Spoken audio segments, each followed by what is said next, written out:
If tomorrow, with the help of the U.S. or without it, Israel were to assassinate Ayatollah Khamenei, what would Russia's reaction be? What would your first actions be? That is the first part.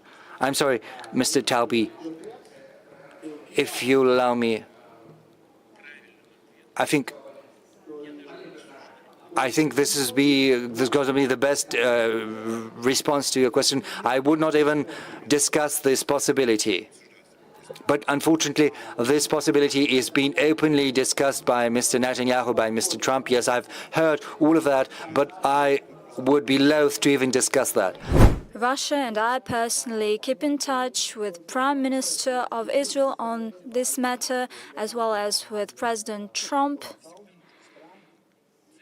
You should always see whether the goal is achieved or not when you start something. We see that as of today, given all the challenging domestic processes there, we know about that, and there's no point in delving into that, but still there's a consolidation of society around the political leadership of the country.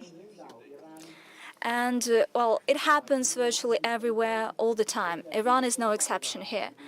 That's first thing. And the second thing, which is equally important, and everybody talks about that, I would just reiterate that, what we hear and see all around the place.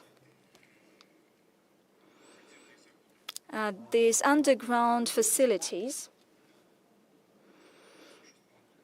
they exist, and nothing happened to that. And hence, I believe it would be right for us all together to seek ways to end hostilities and to find ways to reach an agreement for all parties to the conflict, so that the interests of Iran could be ensured on the one hand, when it comes to its peaceful nuclear activities, naturally, peaceful nuclear activities. And I'm also talking about peaceful nuclear energy and peaceful use of nuclear energy in other areas, as well as ensuring the interests of Israel in terms of unconditional security of the Jewish state. That is a subtle matter, and certainly we should be extremely careful here. But in my view, overall, such a decision could be reached. As you know, back in the time we started implementing a project in Iran that was launched by German companies, and we built the Bushehr power plant. German companies left.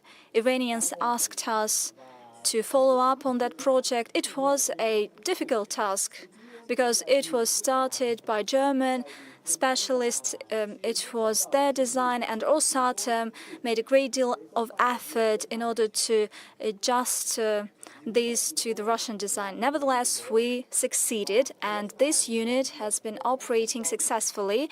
We signed a contract to build 2 extra units, and this is a work in progress. Our experts are on the field. We're talking about over 200 people. And we agreed with the Israeli leadership that their security will be ensured.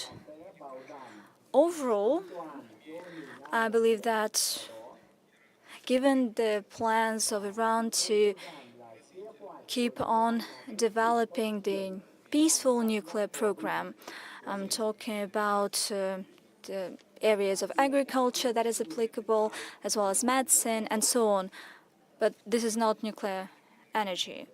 As well as nuclear energy, together with Iran,